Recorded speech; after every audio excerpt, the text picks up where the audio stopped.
makes its peace with the possibility that alternatives dwell in the murky waters of a counterintuitive, often impossibly dark and negative realm of critique and refusal.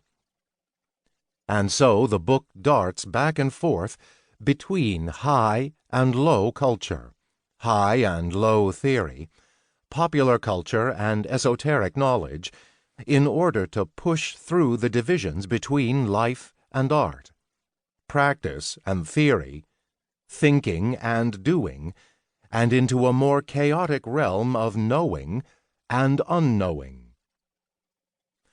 In this book I range from children's animation to avant-garde performance and queer art to think about ways of being and knowing that stand outside of conventional understandings of success.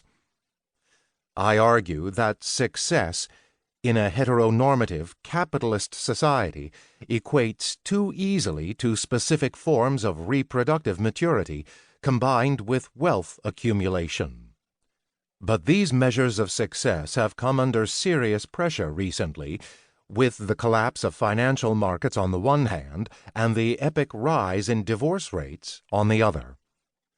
If the boom and bust years of the late 20th century and the early 21st have taught us anything, we should at least have a healthy critique of static models of success and failure. Rather than just arguing for a reevaluation of these standards of passing and failing, the queer art of failure dismantles the logics of success and failure with which we currently live.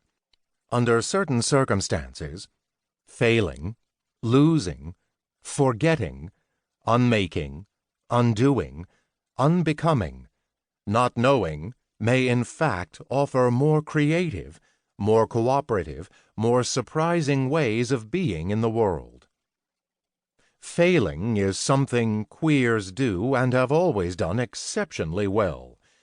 For queers, failure can be a style, to cite Quentin Crisp, or a way of life, to cite Foucault, and it can stand in contrast to the grim scenarios of success that depend upon trying and trying again.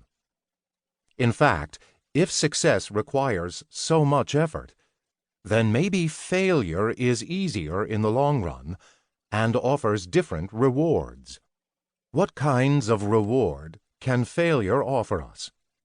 Perhaps most obviously, failure allows us to escape the punishing norms that discipline behavior and manage human development with the goal of delivering us from unruly childhoods to orderly and predictable adulthoods. Failure preserves some of the wondrous anarchy of childhood and disturbs the supposedly clean boundaries between adults and children, winners and losers. And while failure certainly comes accompanied by a host of negative affects, such as disappointment, disillusionment, and despair, it also provides the opportunity to use these negative affects to poke holes in the toxic positivity of contemporary life.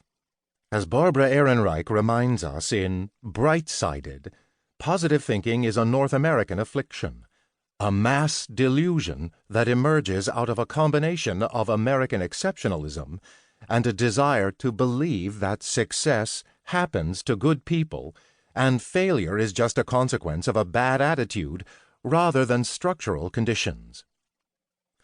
Positive thinking is offered up in the U.S. as a cure for cancer, a path to untold riches, and a surefire way to engineer your own success.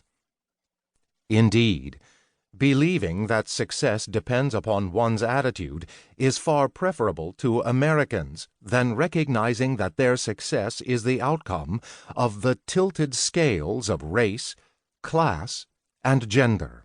As Ehrenreich puts it, if optimism is the key to material success, and if you can achieve an optimistic outlook through the discipline of positive thinking, then there is no excuse for failure. But, she continues, the flip side of positivity is thus a harsh insistence on personal responsibility, meaning that while capitalism produces some people's success,